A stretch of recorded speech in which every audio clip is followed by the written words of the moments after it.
Imhotep, founder of the African History Network, host of the African History Network show. I'm a talk show host, researcher, lecturer, writer, and historian. So it is Thursday, February 11th, 2021, and we're live. Hope everybody's doing well. So I wanted to come on and do an overview of the online course that I teach, the 8-week online course that I teach, Ancient Kemet, the Moors, and the Maafa, Understanding the Transatlantic Slave Trade, what they didn't teach you in school. Okay, so a lot of people have been asking, what am I going to do for African American History Month? And last time I taught this class was in 2019, but I'm teaching a 8-week, 16-hour online course that deals with thousands of years of history and deals with what led up to the transatlantic slave trade taking place. Okay, so it's going to be on Tuesdays, 8 p.m. to 11 p.m. Eastern Standard Time, and we'll deal with thousands of years of history. I do a PowerPoint presentation. We have book references, about 50 articles that I reference, and we're going to have some guest speakers as well. Okay, so join us Tuesday, February 16th, 8 p.m. to 10 p.m. Eastern Standard Time. I'm going to post the information here on the thread of the broadcast, and also visit our website, AfricanHistoryNetwork.com, AfricanHistoryNetwork.com.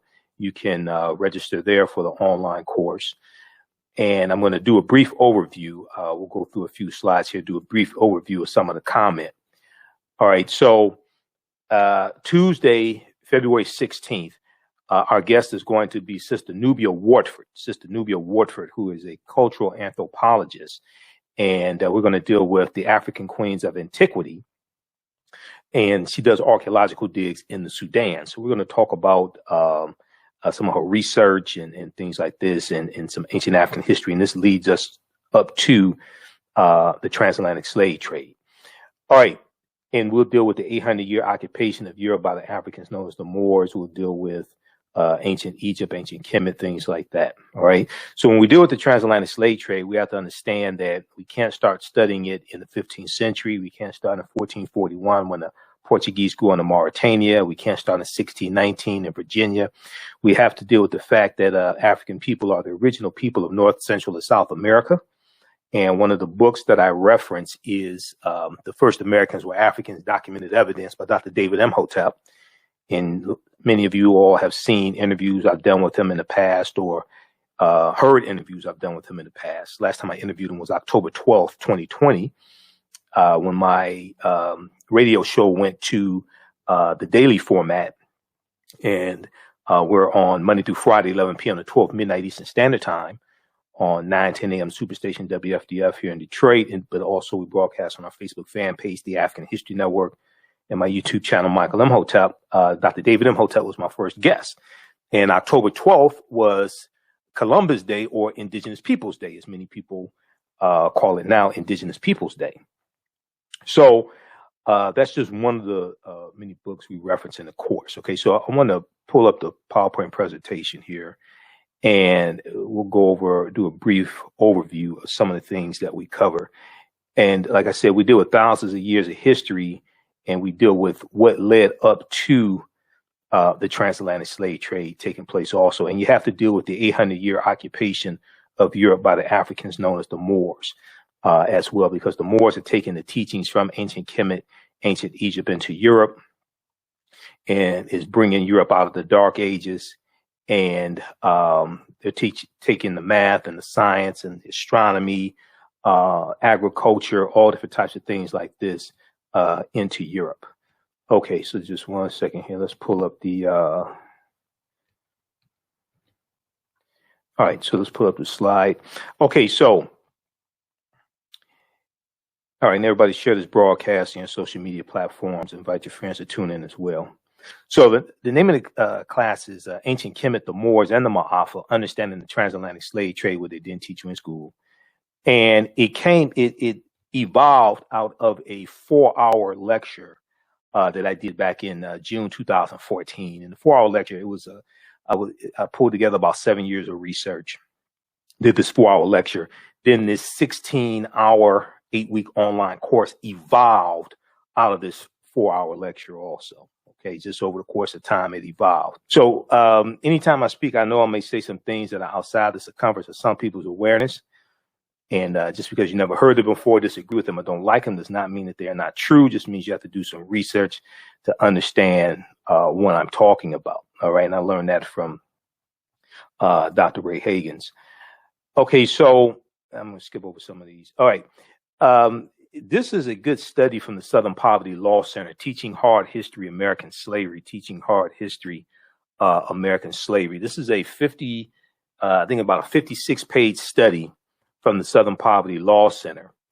And this study deals with how the history of slavery is being incorrectly taught in schools all across the country, how the history of slavery is being incorrectly taught in schools across the country. And it lays out ways to better teach the history of slavery. And it did a survey of 1,000 high school seniors, okay?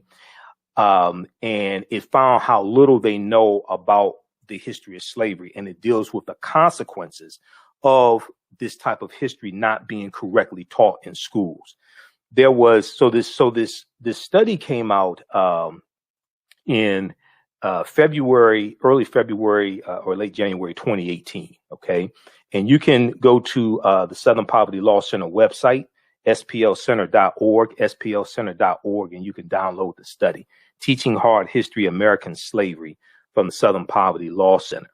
Okay. So there was an article. I first found out about this study, and this is one of the sources I use in the class for reference. And this is a good reference tool and a good teaching tool for parents to use right now who have their children at home because of coronavirus, and their children are going to school online. And the other thing is, if your child's teacher is not using this study at all, I would urge you to suggest this to them. Because one of the things they tell you don't do in here, when you deal with the history of slavery, is don't do slave reenactments. Don't do slave reenactments. It tells you that because it can be very traumatizing to students. And every, African American History Month, every Black History Month, you hear stories about slave history lessons gone wrong, and mock slave auctions and reenactments of slavery, things like this. Don't do that. Okay. All right. So when we look at this article here, this is from theatlantic.com. This is from February 1st, 2018. What kids are really learning about slavery? What kids are really learning about slavery? A new report finds that the topic of slavery is mistaught and often sentimentalized, and students are alarmingly misinformed as a result. Now, this article and this study also tie into what's taking place in 5 states right now, where they're trying to, the state legislatures, what they're trying to do is reduce how much teachers can teach about the history of slavery and oppression. Okay, this is taking place right now in states like Arkansas, and it's Arkansas, Iowa, Mississippi, Missouri, and South Dakota. All right, I'm gonna show you a couple articles that's taking place right now. There's one from USA Today from February 10th, 2021. February 10th, 2021. Republican state lawmakers want to punish schools that teach the 1619 Project. 1619 Project from the New York Times. So one of the reasons why this is so important is that when we go to government to get policies put in place that benefit us, to get our issues addressed that are the result of bad policies, oftentimes we're dealing with people who are ignorant of history. Oftentimes we're dealing with people who are ignorant of history and ignorant of the history of African Americans. And many of the policies that they support are detrimental to us. So, and this is one of the things that's talked about in the study. This is why I've said before, America needs a massive history lesson. Okay, America needs a massive history lesson. So if we look at the study here quickly, so a new report released by the Southern Poverty Law Center's Teaching Tolerance Project points to the widespread failure to accurately teach the hard and nuanced history of slavery, the history of American slavery and enslaved people. Collectively, the report finds that slavery is mistaught, mischaracterized, sanitized, and sentimentalized, leaving students poorly educated and contemporary issues of race and racism misunderstood. Contemporary issues of race and racism misunderstood. So what happens is, if this misunderstanding of history, race, and racism are not corrected, then they become adults who have children, adults who go off into their careers. They become doctors, attorneys, police officers, judges, politicians, president of the United States, what have you. Okay? Ignorant of history. So let's continue. So in what is described as the first analysis of its kind, Teaching Tolerance conducted online surveys of 1,000 American high school seniors and more than 1,700 social studies teachers across the country. The group also reviewed 10 commonly used history textbooks, 10 commonly used history textbooks, and examined 15 sets of state standards to assess what students know, what educators teach, what publishers include in these textbooks and the teaching material, what publishers include, and what standards require vis-a-vis slavery.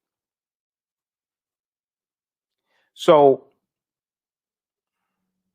among the 12th graders surveyed, there were 1,000 12th graders or high school seniors surveyed in this study.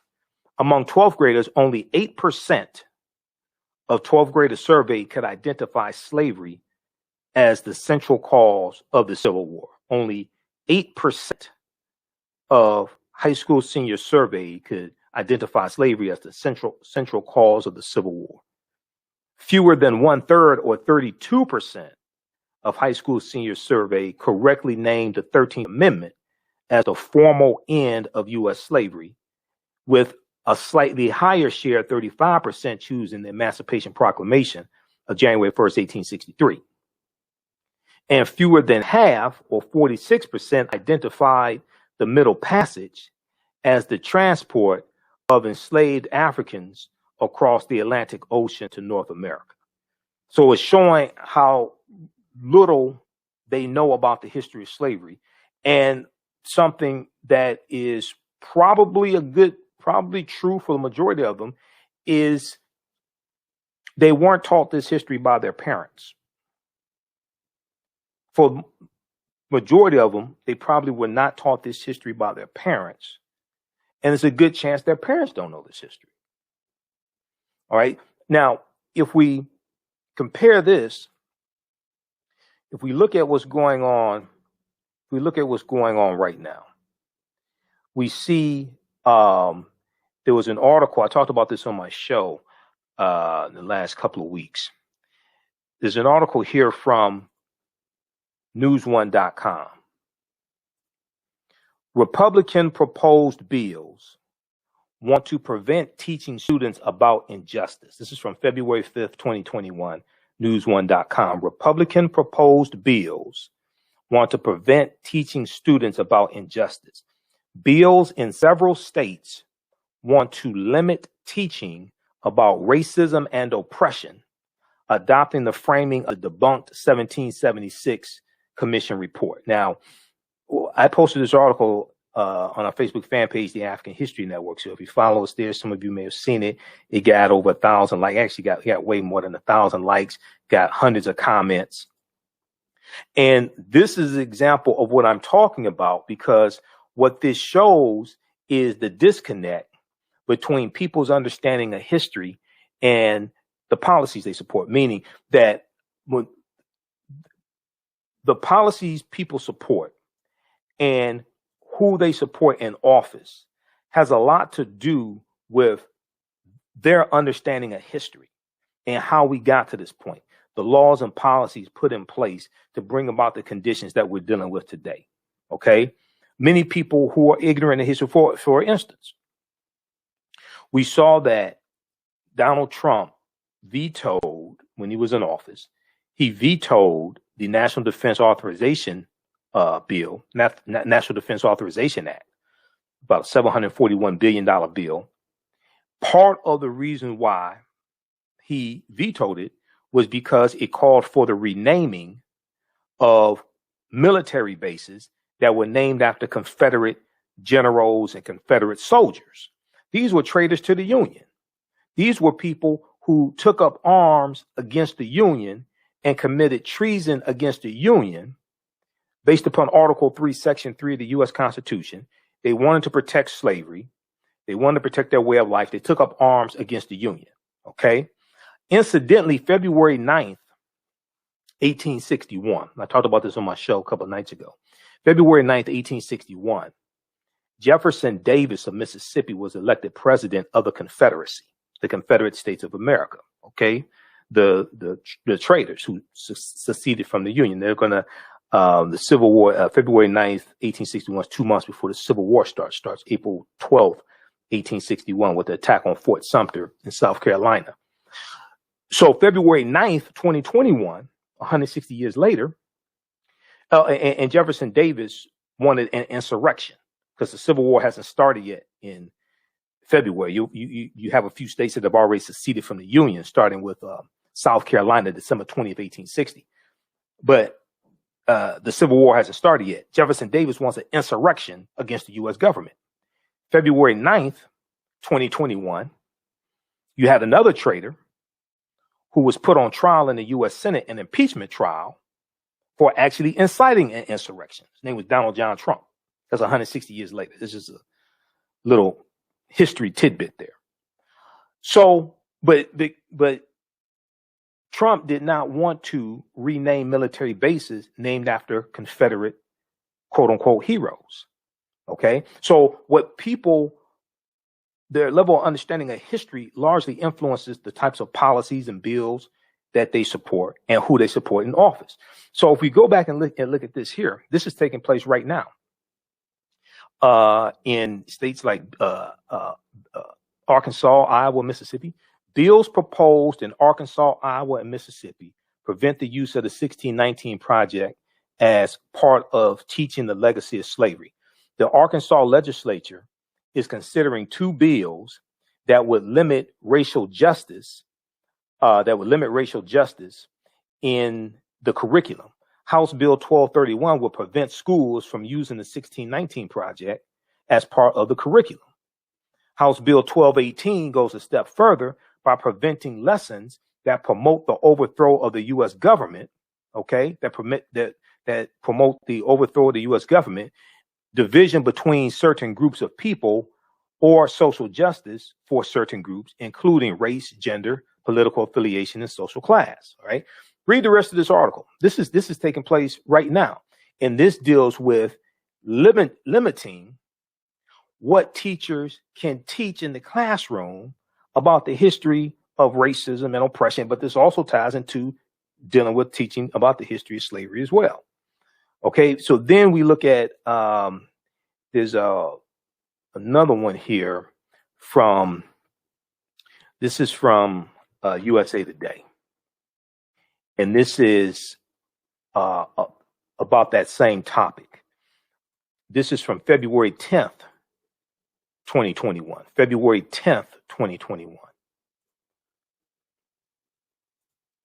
Republican state lawmakers want to punish schools that teach the 1619 Project. Now, there's some flaws in the 1619 Project, but it's much better than the 1776 Project. Luckily, Joe Biden disbanded the 1776 commission that Donald Trump put in place, and he took the 1776 Project off of WhiteHouse.gov because that's where it was. So luckily, because the 1776 Project, what it does is one of the things it does is distorts the history of slavery in this country. Republican state lawmakers want to punish schools that teach the 1619 Project. Okay. And then it talks about how lawmakers in several state houses this year want to stop lesson plans that focus on the centrality of slavery to American history, as presented in the New York Times 1619 project, previewing new battles in states over control of civics education.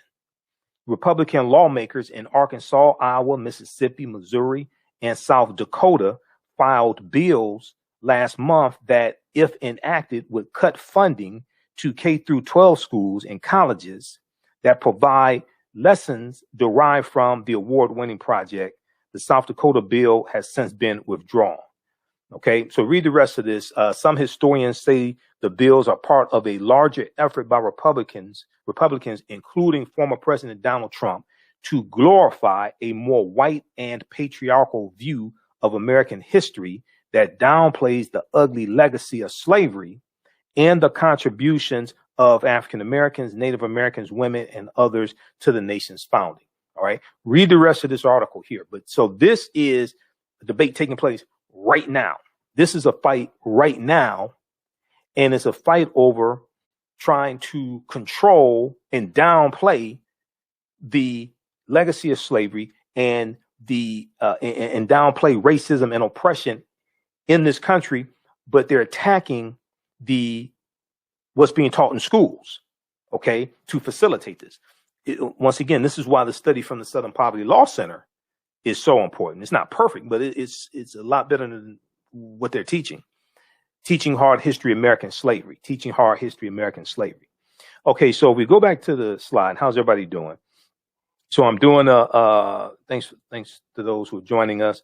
I'm doing a preview of a 8-week, 16-hour online course that I teach called Ancient Kemet, the Moors, and the Maafa, Understanding the Transatlantic Slave Trade, what they didn't teach you in school. Ancient Kemet, the Moors, and the Maafa, Understanding the Transatlantic Slave Trade, what they didn't teach you in school. Okay, so you could join us in class Tuesday, February 16th, 8 p.m. to 10 p.m. Eastern Standard Time. It's 8 consecutive Tuesdays, 8 p.m. to 10 p.m. Eastern Standard Time. And we do thousands of years of history. We deal with ancient Egypt, ancient Kemet. We deal with the 800-year occupation of Europe by the Africans known as the Moors, and we deal with what led up to the transatlantic slave trade taking place, and we deal with the transatlantic slave trade also. All right. So as soon as you register, we posted the link here.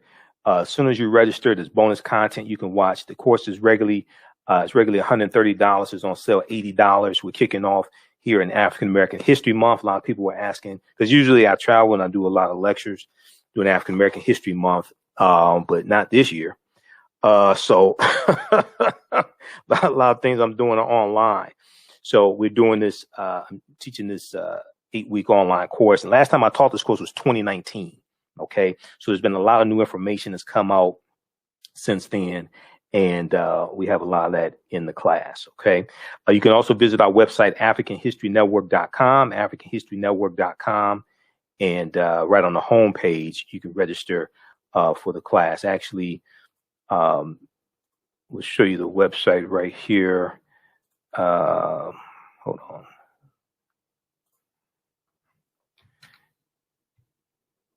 Let's see here. Just a second. Actually, we'll show you the website here.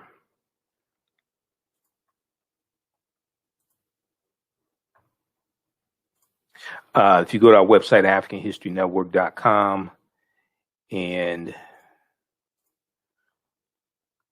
turn this on here.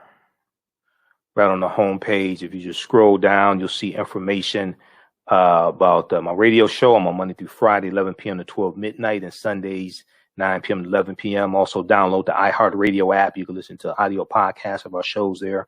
But we're on live here on Facebook and YouTube for the show also. So we have information here for the online course. And just click right here for register. And it takes you right here. And then just click right here for enroll. And then as soon as you enroll, you'll be able to join us Tuesday, February 16th, and there's bonus content that you can watch also, because you'll be able to watch the class from this past Tuesday, February 9th, and then you'll be able to join us each week. All the shows we do the class live, and then all the shows are recorded. You can go back and watch them over and over again. You can watch them on demand. So we do the class live. You can chat in class. You can ask questions in class with the live chat, and you can watch from around the world. All the shows are archived. You can go back and watch over and over again. Some people can't attend, during the class time. They're at work, what have you. Watch whenever you want to. That's fine. I'm not going to take attendance. I'm not going to call your mother if you don't show up to class. Okay. So you don't have to worry about that. All right. So let's continue here. I want to go back to the PowerPoint. Okay. Shaonika said, I can't wait for class Tuesday. So our guest in class Tuesday, February 16th, is going to be cultural anthropologist Sister Nubia Wartford. I've already talked to Sister Nubia Wartford. She's agreed to speak to the class. She does archaeological digs in the Sudan. Okay. And we know there are twice as many pyramids in the Sudan as there are in Egypt. The lower portion of Egypt and the upper portion of the Sudan in ancient times, that was Nubia or Ta-Nehesi. Okay. So we're going to deal with one of the things we'll talk about are the African queens of antiquity. And we'll talk about some of her archaeological digs, because we deal with a lot of archaeological discoveries in the class, and we deal with understanding how these different archaeological discoveries are causing scientists and anthropologists to have to push the timelines back. Okay. I'm going to talk about that here in just a minute, but this is just an overview of the class. And these are some of the slides I actually use in the class as well, because we do a PowerPoint presentation. Okay, so read this article here from theatlantic.com. What are kids really learning about slavery? What are kids really learning about slavery? Okay, so I'm going to skip past some of this here. Okay, so some of the things we deal with in the class, what was the transatlantic slave trade? What were some of the events leading up to the transatlantic slave trade starting? You have to look at things chronologically, okay? Historical events don't happen in a vacuum. They are the culmination of a sequence of smaller events that take place that lead up to a larger event happening. One of my teachers, Professor Kabahayawatha Kamene, who you see in the Hidden Colors documentaries, and we're in a couple documentaries together, also in the Black Friday series, and then we're also in Black Friday series from Director Rick Mathis. So shout out to Rick. And we're also in Elementary Genocide Part 3 from Director Raheem Shabazz. Professor James Small and Professor Kabahayawatha Kamene were in that in Part 3. One of the things Professor Kaba says is, to understand the existence of something, you must first understand the pre-existence of existence. To understand the existence of something, you must first understand the pre-existence of existence. Okay, so this is why we deal with things chronologically, and we go back into ancient Africa to deal with this. All right, so what were some of the events that led up to the transatlantic slave trade starting? What role did Christopher Columbus play? Columbus is central to the transatlantic slave trade. He did not create it, but he's central to the spread of it. Columbus and his 4 voyages, and he never came to the land that we call the United States of America. So people need to stop this. Some people need to stop this. Columbus discovered America. When he goes on his 4 voyages, and I'll show you where he went in a few minutes, he never came to the land that we call the United States of America. The closest he came here was Cuba, which is about 90 miles away. All right. But he lays the foundation. He helps to lay the foundation for slavery, racism, capitalism, the exploitation of indigenous people.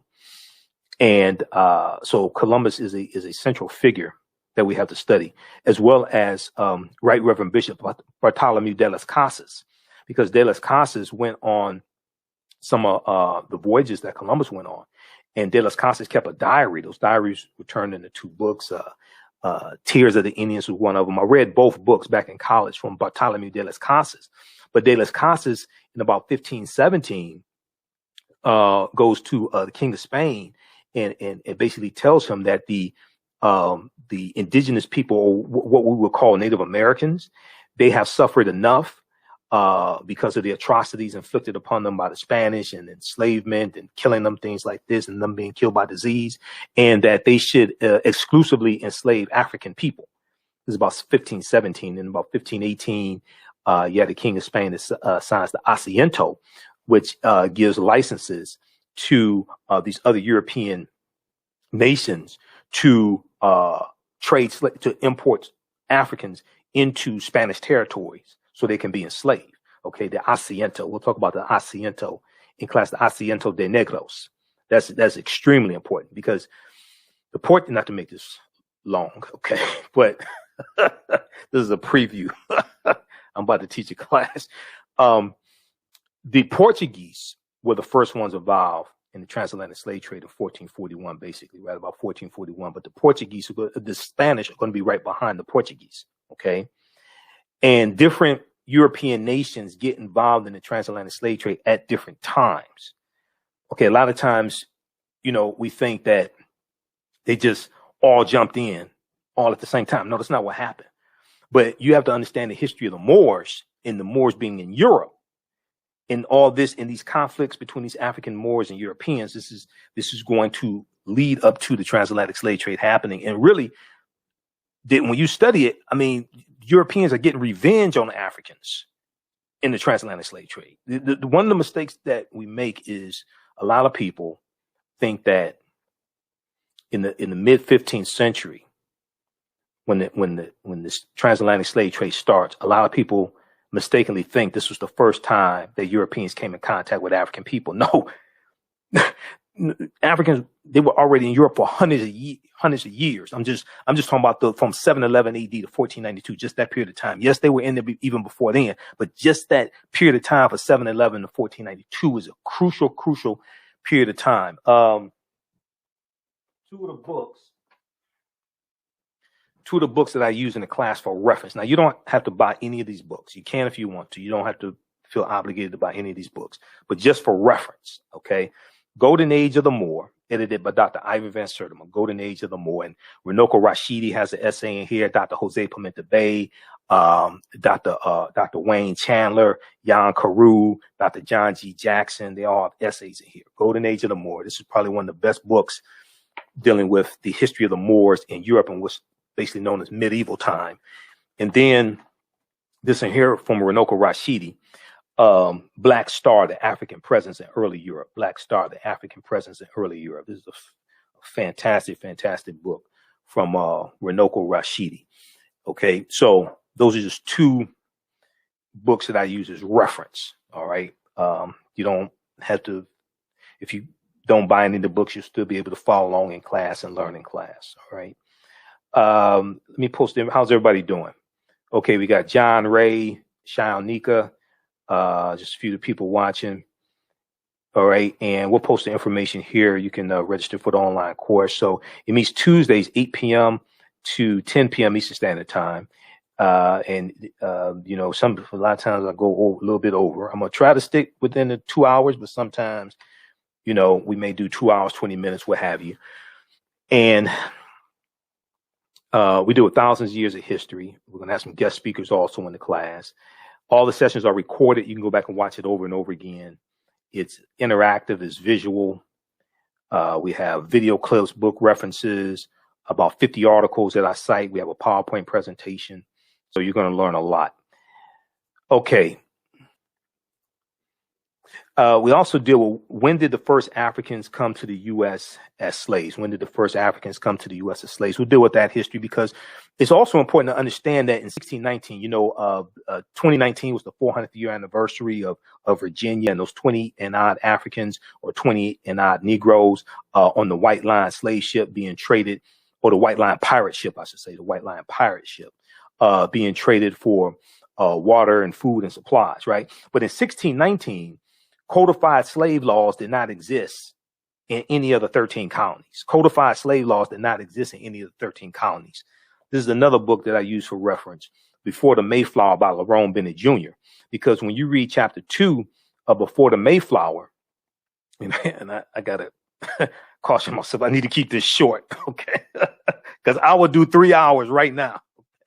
And I have to do my radio show today too. When you read chapter 2 of Before the Mayflower, Lerone Bennett Jr. talks about, how in 1619, basically, they didn't have codified slave laws. But also in the back of the book, he has a landmarks and milestones, filling with history, landmarks and milestones. Okay, this is the 6th edition of Before the Mayflower by Lerone Bennett Jr. You see, I've had my copy for for years. Okay, it's a beat up copy. But if you go and look at, it's like about 100 pages of landmarks and milestones. So it breaks it down basically like each year and landmarks in African American history. If you go look at December 1641, Massachusetts becomes the first colony to give statutory recognition to slavery. That's 1641.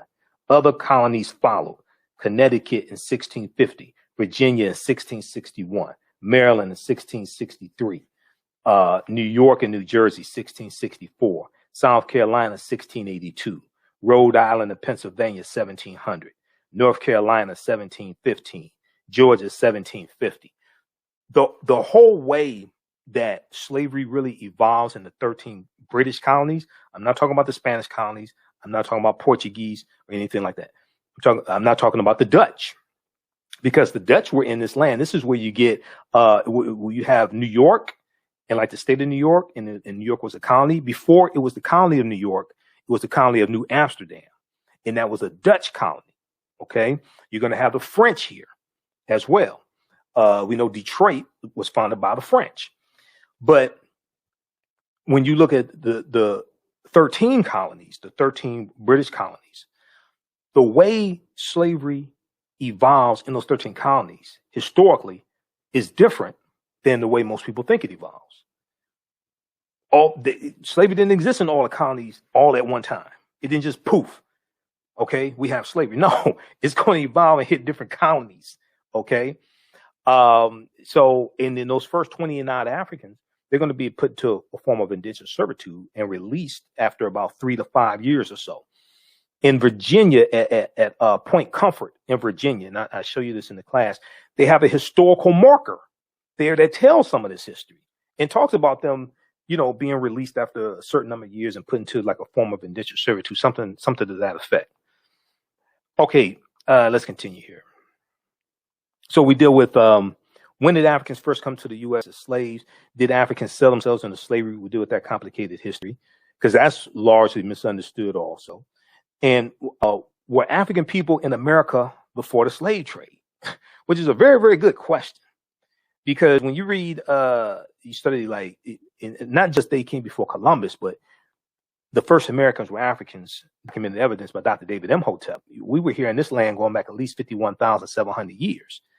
We were here before Native Americans came into existence. This is actually our land stolen from us. This does not mean the transatlantic slave trade did not happen. Okay, some people jump off the deep end and say, well, because African people were already here, the Khoisan were here, there was a presence of ancient Kemet, because we were already here, that means the transatlantic slave trade did not happen. No, different thing. All these things take place, and African people migrate and travel at different periods of time for different reasons. Sometimes it's forced migration. Sometimes they're captured. Sometimes they have to leave because of weather conditions or vegetation dries up or what have you. Sometimes they leave because they are exploring. It depends. So you have to understand like a chronology of history of like the last 50,000 years of history, 60,000 years of history, as opposed to just the last 500 years of history. If you just look at the last 500 years of history, then you just think, oh, okay, we came here because we were captured, okay, and conquered and shackled and chained by Europeans. You look at the last 50,000 years of history, you look at, we were here in this land before there was anybody else here, before there was anybody who we call Native Americans, because the Native Americans are the offspring of an intermixing of Africans who were already here and Asians who come to this land around 3000 BC, and they intermix, and their offspring are who we call Native Americans. But the other thing is, and Dr. David Imhotep talks about this in his book, and there's others that deal with this also. The other thing is, there are groups of Africans here when European settlers come here. You talk about in 1607, you talk about the British coming in like 1607.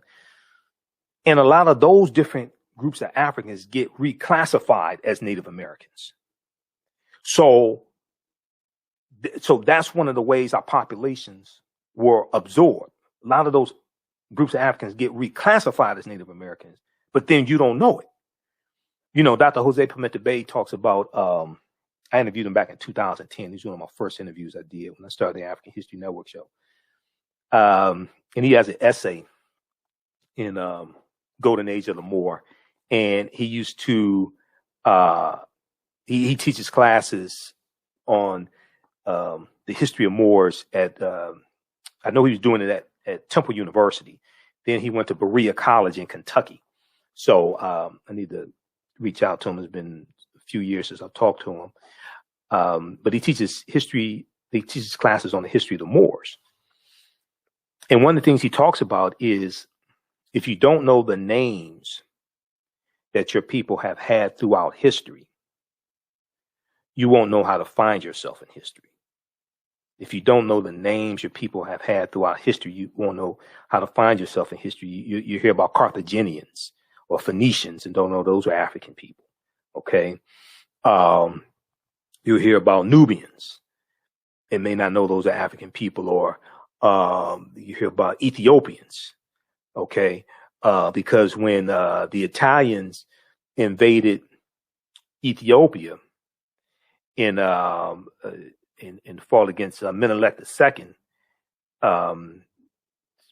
you had the Battle of Adwa in about 1896. The Ethiopians, these African people, beat the Italians so badly, the Italians lied to the world and said that the Ethiopians were white because they didn't want the world to know that they were beaten by these African people. Okay. So if you don't know the names that you've had throughout history, you won't know how to find yourself in history. When you talk about Moors, where you talk about, some people are still confused and think Egypt is part of the Middle East, or ancient Egyptians were white or something like that, or brown-skinned Caucasians, right? Okay, so, all right, let's continue here. So we do with the 800-year occupation of Europe by the Africans known as the Moors, shocking archaeological discoveries that are causing experts to rethink everything.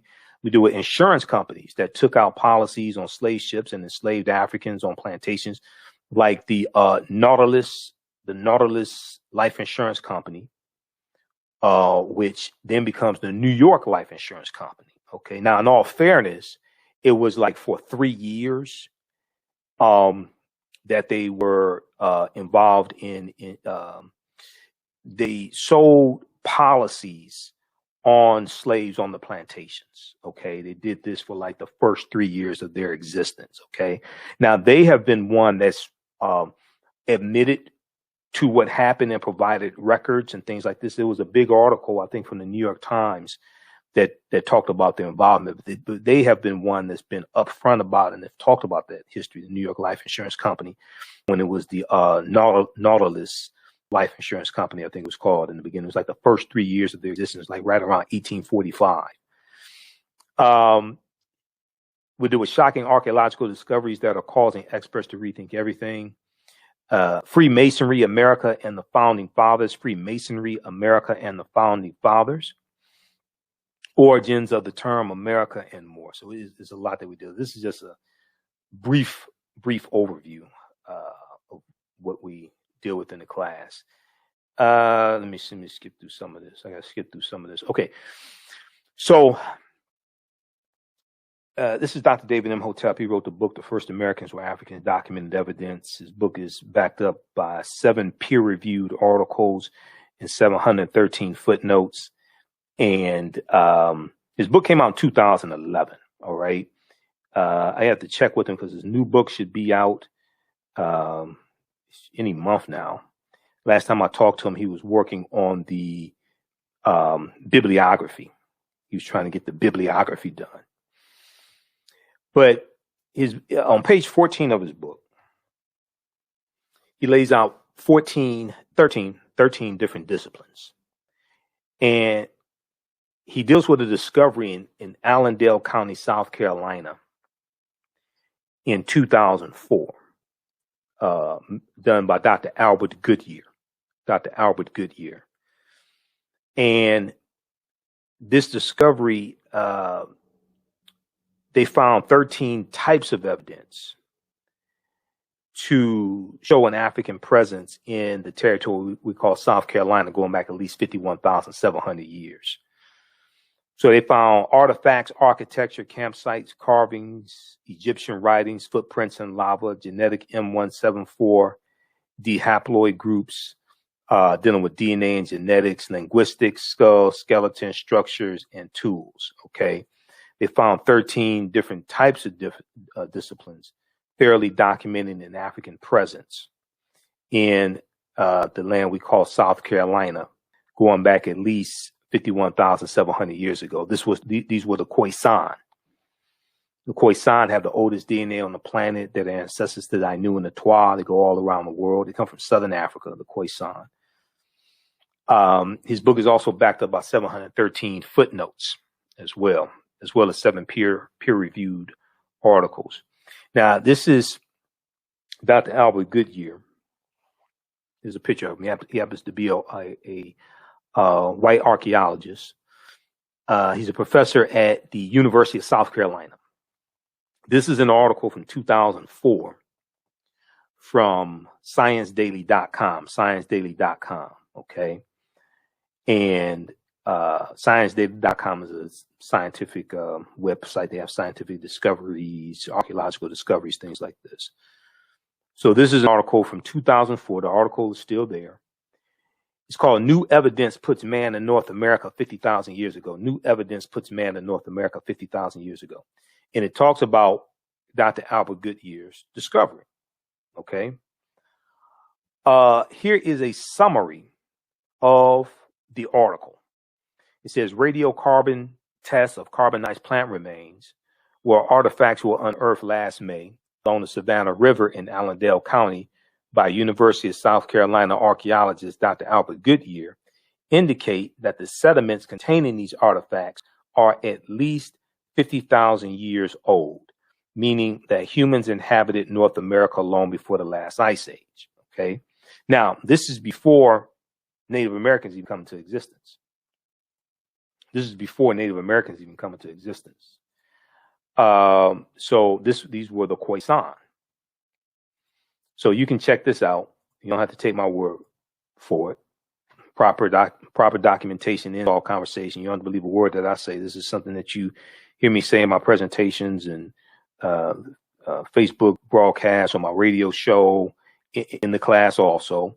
You know, I'll provide you with the research. I'll provide you with the evidence. You can go research this yourself. You don't believe a word that I say. Okay, this was a monumental discovery. This is from 2010, February 2010. This is from New York Times.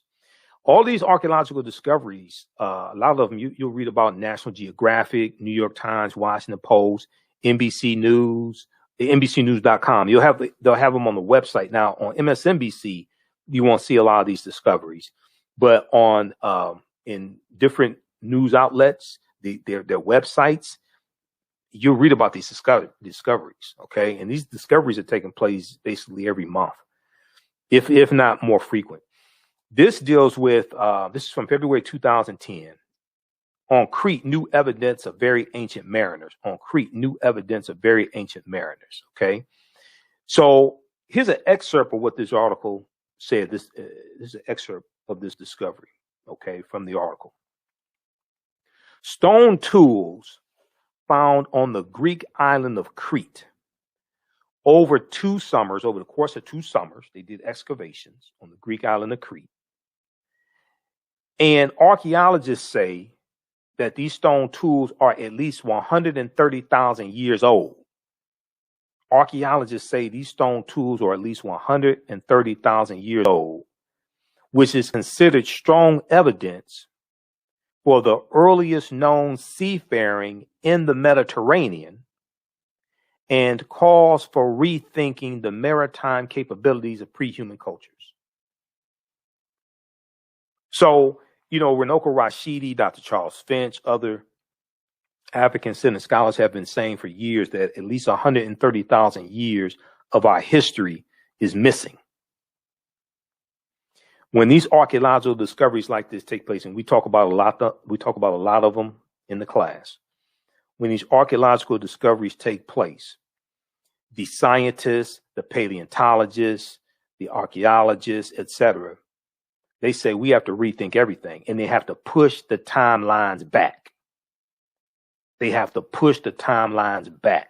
They start talking about how all of these things are much older than we think. Remember, Juvenile had the song like back in 1999, back that thing up. They keep having to back that thing up. They keep having to back the timelines up. When you read these articles about these studies, it says Crete has been an island for more than 5 million years, meaning that the tool makers must have arrived by boat. So this seems to push the history of Mediterranean voyaging back more than 100,000 years.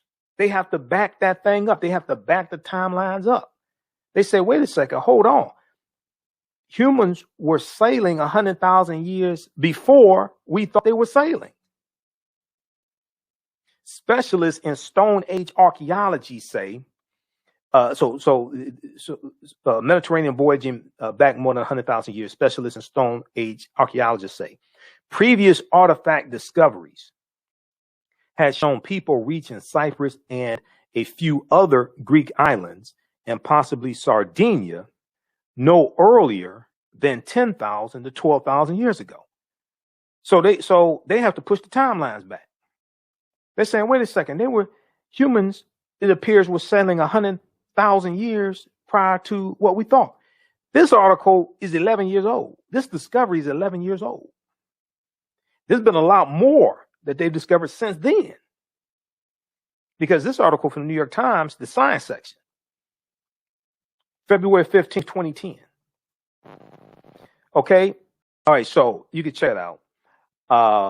That's just a sample of some of the archaeological discoveries we did with. Because what we're going through, we build a foundation, a historical foundation, to better understand what's coming in the class and better understand history and these archaeological discoveries, and deal with a chronology of history. That's extremely important.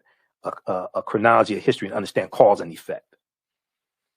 Okay, so very quickly here, let me see. It was just a couple other things I want to show you. Let's look at. Okay, so we talk about 800-year occupation of Europe by the Africans known as the Moors, and the Moors losing control of the last stronghold, Granada in Spain, January 2nd, 1492. We'll deal with that. Then this ties into Freemasonry. This ties into symbolism and ties right back into the Nile Valley region of Africa, ancient Kemet. One of the books that we use is Egypt on the Potomac by Tony Browder. Egypt on the Potomac by Tony Browder, and Nile Valley Contributions to Civilization. Okay, this is a book. When I was doing my lectures dealing with the history of St. Patrick's Day, I had to study Irish history to get a better understanding of St. Patrick's Day. So this is one of the books that I read, the Everything Irish History and Heritage book, because I've done lectures dealing with the history of all the European holidays we've been taught to celebrate, Christmas and Easter, St. Patrick's Day, things like this. So that's dealing with Irish history. That's not the book I'm looking for. The book I'm looking for is Nile Valley Contributions, right here. Nile Valley Contributions to Civilization. This is another book we use in the class, Christianity Before Christ by Dr. John G. Jackson. That's another source. But this is what I was looking for. Nile Valley Contributions to Civilization and Egypt on the Potomac by Tony Browder. Once again, you don't have to buy any of these books. If you have them, some people may have these books on their shelves. I'm going to show you some stuff in here. Nile Valley Contributions to Civilization is going to blow your mind. All right. So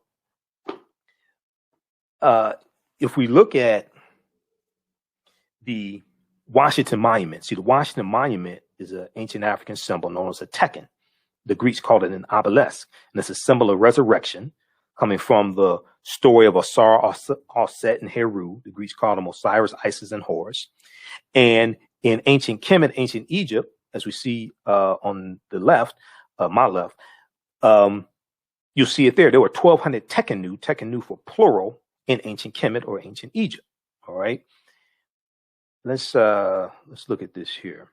So if we look at Freemasonry, because the Moors are taking the teachings from ancient Kemet, from ancient Egypt, from the Nile Valley region of Africa, they're taking these teachings into Europe when they go in 711 AD.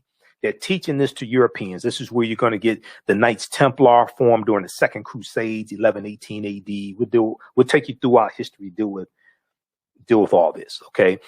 And then the Knights Templars are disbanded. You have a group rounded up in France, October 13th, about 1310 or 1307. And the teachings are going to go underground, resurface as the Yorkshire Rites of the Freemason, the Rosicrucians, these different secret societies or societies with secrets, as Tony Browder calls them. And then Freemasons are coming to this land that's going to be called the United States of America. So you have those teachings coming here as well. And you say like George Washington, okay? 56 signers of the Declaration of Independence were Freemasons. So if we look at this right here, this is from page 18 and 32 of Egypt on the Potomac by Tony Browder. The word Mason is derived from the Latin words mass and sun. The word Mason is derived from the Latin words mass and sun. Mason means child of light and expresses the desire to pursue light, which is a metaphor for the sun, which symbolizes knowledge. Okay. All of this is connected. All of this is connected. Coming out of the Nile Valley region of Africa, and Africans travel into Central Africa, they travel into West Africa, they circumnavigate the globe, they take these teachings with them. People come into Africa and learn these teachings. All of this stuff is connected. So the term child of light or sons and daughters of light was first used to identify students who had completed 42 years of study in the temples of ancient Kemet. Many Masonic temples were modeled after the temples of Kemet, places where light or knowledge was imparted in a series of steps or degrees. So when you go to a liberal arts college, in the liberal arts, we're going to see that originate in ancient Kemet. When you go to a liberal arts college, you go to college in general, and you get your credentials in a series of degrees, associate degree, bachelor's degree, master's degree, PhD, what have you. This is where that's coming from. You're getting your credentials in a series of degrees. And in ancient times, light was synonymous with knowledge. In ancient times, light was synonymous with knowledge. So the term child of light or sons and daughters of light was first used to identify students who had completed 42 years of study in the lodges, okay, the temples of ancient Kemet. Many Masonic temples were modeled after the temples, places where light knowledge was imparted in a series of steps or degrees. So even today, if you have a child in class and the child is smart, you may say that's a bright child, bright, associated with light, associated with knowledge. That's a bright child. If you watch a cartoon and it may be Doc McStuffins or any of these other cartoons, my daughter likes Paw Patrol, right? I ain't know nothing about Paw Patrol till she started singing the song. Okay. So I never heard of Paw Patrol, but it may be Paw Patrol or it may be older cartoons, Tom and Jerry, things like this, right? And then the cartoon character gets an idea and the light bulb goes off over the cartoon character's head. Okay. That's symbolizing light, symbolizing knowledge. That's ancient. But then also darkness is associated with ignorance. So if you have a child who is not too bright, right? You may say that's a dim child, D-I-M, or dim-witted. That's a dim child, absence of light, Okay, darkness associated with ignorance. When you look at Europe going into the Dark Ages, it's a period of hundreds of years of ignorance, and it's going to be the Africans, these Moors, who go into Europe in 8th century A.D., take the light of ancient Kemet, take the knowledge of ancient Kemet and the Nile Valley region of Africa into Europe to bring Europe out of the Dark Ages. And then the next age is the Renaissance age, which is a new late age of enlightenment. Enlightenment, light, L-I-G-H-T, associated with knowledge, awakening. Okay, so all of this is connected. All right, so very quickly here, how's everybody doing? Okay, so once again, the class meets on Tuesdays, 8 p.m. to 10 p.m. Eastern Standard Time. Ancient Kemet, the Moors, and the Maafa, understanding the transatlantic slave trade, what they didn't teach you in school. We deal with this type of information and a chronology of what leads up to the transatlantic slave trade taking place. You can register for the class at our website, AfricanHistoryNetwork.com, AfricanHistoryNetwork.com. Right on the home page, you'll see the information. Click on register here. It's on sale, $80, regularly $130. We do the classes live on Tuesdays. All the sessions are recorded. So you can go back and watch it over and over again. You can watch from around the world. You don't have to be present in class. You can ask questions in class. We have a live chat. So it's visual. We have the PowerPoint presentation, video clips, book references. There's about 50 articles that I reference, and we're going to have some special speakers as well. So Tuesday, February 16th, 8 p.m. Eastern Standard Time, 2021. Our guest speaker will be Sister Nubia Wartford, who's a cultural anthropologist, and she's going to deal with the African queens of antiquity, and she'll talk about some of the archaeological digs she's done in the Sudan. Okay, and there's more archaeological evidence of ancient Africa and things like this in the Sudan than there is in Egypt. There's twice as many pyramids in the Sudan as there are in Egypt. Okay, so visit AfricanHistoryNetwork.com.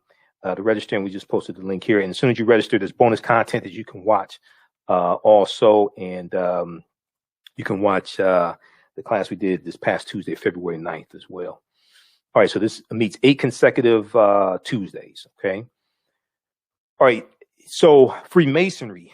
Did you know that 50 of the 56 signers of the Declaration of Independence and 13 of the 39 signers of the U.S. Constitution were Freemasons? Did you know that 4 of the 5 first U.S. presidents were Freemasons, and there have been 14 Freemasons who have been U.S. presidents? Okay, read page 18 of Egypt on the Potomac. Then also you deal with Benjamin Banneker, who did the surveying for the layout of Washington, D.C. He's talked about it here as well. And one of the things that Egypt on the Potomac deals with, and Browder does a tour. If you ever get to go on Browder's tour, and I haven't seen it, but I've talked to him about it, I've interviewed him about it.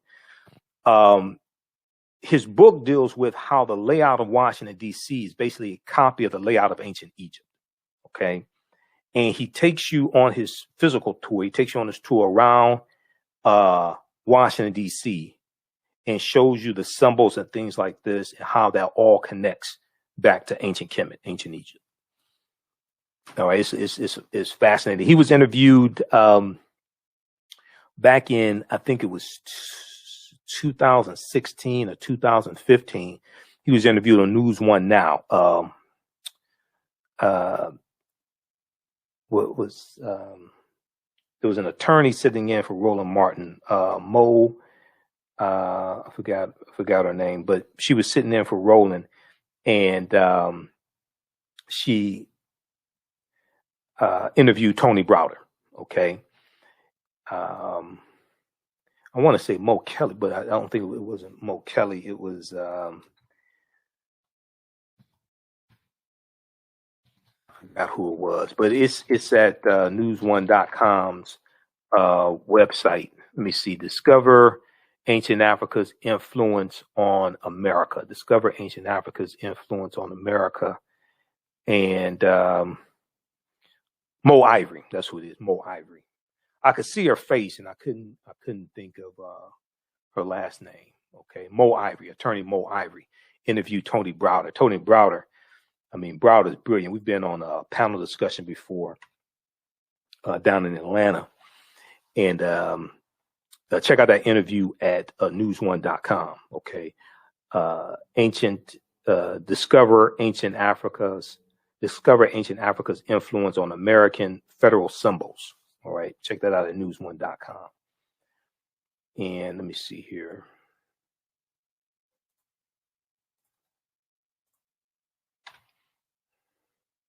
Since we have the screen share, I can show it to you.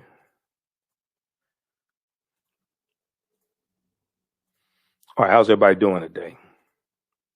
How you all like this type of information? Okay, this right here. Check this out. This will blow you away. This is from February 13th, 2015, news1.com. They interviewed Tony Browder about Egypt on the Potomac. All right. All right, so check that out.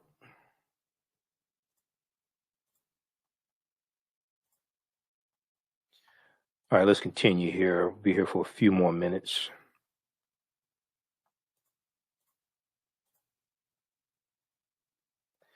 Okay, so then we deal with things like Asar, Aset, and Heru, who the Greeks call Osiris, Isis, and Horus, and the First Holy Trinity. This may go outside the circumference of some people's awareness. Okay, the First Holy Trinity, and Heru, born on December 25th of a virgin birth to the Virgin Aset, who the Greeks called Isis. So we deal with all of that.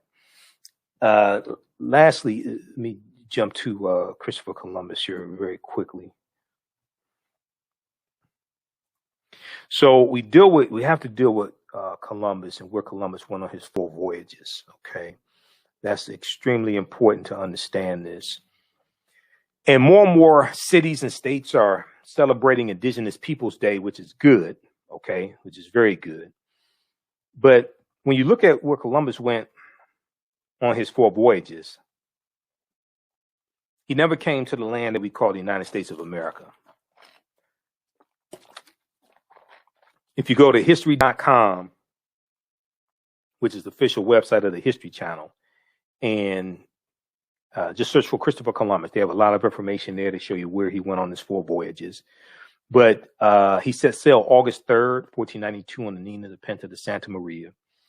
And he lands in the Bahamas, or what he calls San Salvador, on October 12th, 1492.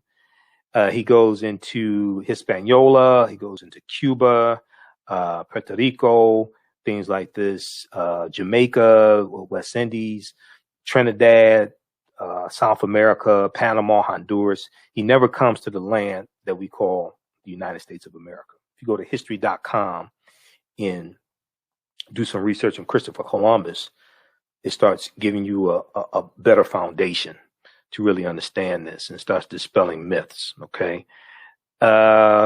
In 70%, Dr. David Imhotep in The First Americans Were Africans, he talks about how 70% of the people Columbus encounters in the islands he travels to, 70% of the people were African people, because we were already in a lot of those areas as well. And then we talk about Bartholomew de las Casas. Right Reverend Bishop Bartholomew de las Casas estimates that Columbus was responsible for the murder of 12 million and 25 million indigenous people. Another good book to read is by Dr. John Henrik Clarke, Christopher Columbus and the African Holocaust, Slavery and the Rise of European Capitalism, which I have around here somewhere. It's in one of these stacks of books, but I have it around here as well. Okay, so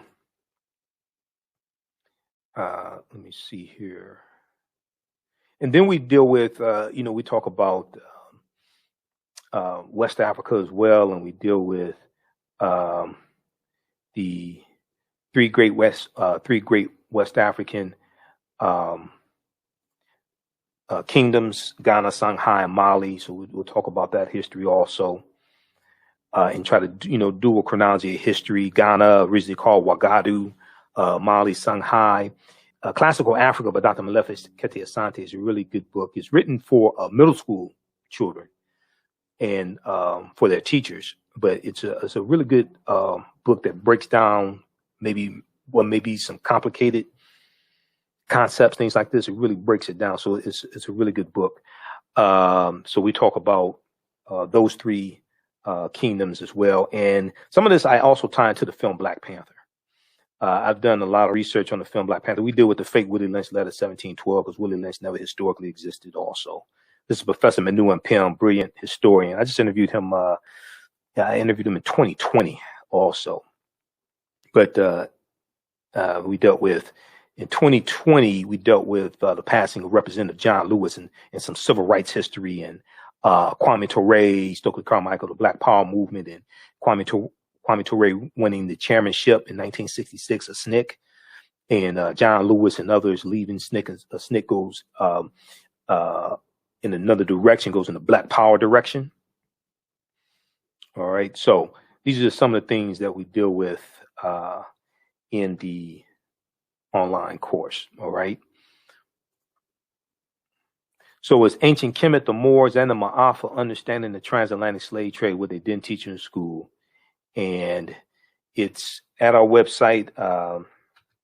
You can register at our website, AfricanHistoryNetwork.com, AfricanHistoryNetwork.com. Right on the home page. How's everybody doing? It meets Tuesdays, 8 p.m. to 10 p.m. Eastern Standard Time. Okay. And it's right on the, when you go to our website, AfricanHistoryNetwork.com, it's right on the home page. We'll post a link here again so you can register for it. As soon as you register, you can start watching bonus content, and there's more bonus content that I'm adding also.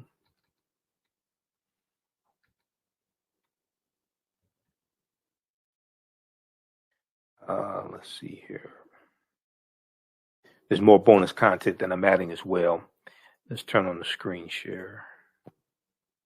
So this is something good for African American History Month. Now, a lot of people want to know, can my child use this? My son or daughter? Is it child friendly? I would say it's PG-13. I don't do a lot of cursing and things like that. I'm not trying to be vulgar, but there are some, maybe some unpleasant topics that we have to talk about. But I would say it's PG-13. Okay, that's how I would put it. So if you go to our website, AfricanHistoryNetwork.com, scroll down, you'll see the information for a radio show. You can read articles that I write here also. I think it may have 50, 60 articles I've written. And then it has information here about the 8-week course. Click right here for register here. It takes you right here, 16-hour online course. And then just click right here for enroll. And as soon as you enroll, you can start watching content. Okay. And you'll be ready for Tuesday. We have bonus content there, but you'll be ready for our Tuesday class of February 16th. Okay. All right. So we'll post a link here. Be sure to listen to the African History Network show Sunday. Well, for 4 years, we were on only Sunday. As of October 12th, 2020, we're on 6 days a week. Okay. So be sure to listen to our show Monday through Friday, 11 p.m. to 12 midnight Eastern Standard Time. Monday through Friday, 11 p.m. to 12 midnight Eastern Standard Time, the African History Network show. And then also Sundays, 9 p.m. to 11 p.m. Eastern Standard Time. We broadcast here on our Facebook fan page, the African History Network, and on our YouTube channel, Michael Imhotep, IMHOTEP. And I'm on also on 9:10 a.m. the Superstation WFDF. I do in Detroit. I do radio here in Detroit also. Okay. All right. So be sure to check that out. And we'll see you all in class. If you have any questions, you can email me, ahnshow@africanhistorynetwork.com, ahnshow@africanhistorynetwork.com. Okay. If you have any questions, ahnshow@africanhistorynetwork.com. Also, if you want to pay through Cash App, because when you go to our website, you can pay through PayPal or a debit card, credit card. But if you want to pay through Cash App, email us also. Okay. And if you, once again, if you can't make it Tuesdays, the shows are archived. We do the show live, we do the class live, and we record the class, so it's archived there. Okay. At the at our online platform, at our online school. It's archived, so you can go back and watch it whenever you want to, over and over again. So if you can't watch it to Thursday or Friday or Saturday or the weekend, you can go back and watch it. That's fine. You don't have to be in class live to watch the class or participate or, get the information. All right. Okay, look, hey, we got to get out of here. Remember, at the African History Network, we focus on educating, empowering, and inspiring people of African descent throughout the diaspora and around the world, because right now it's corrects wrong behavior. Hope you're learning a lot for the month of February, African American History Month, Black History Month. Remember, right now it's corrects wrong behavior. It's not over till we win. Wakanda forever. And we'll talk to you next time. Peace.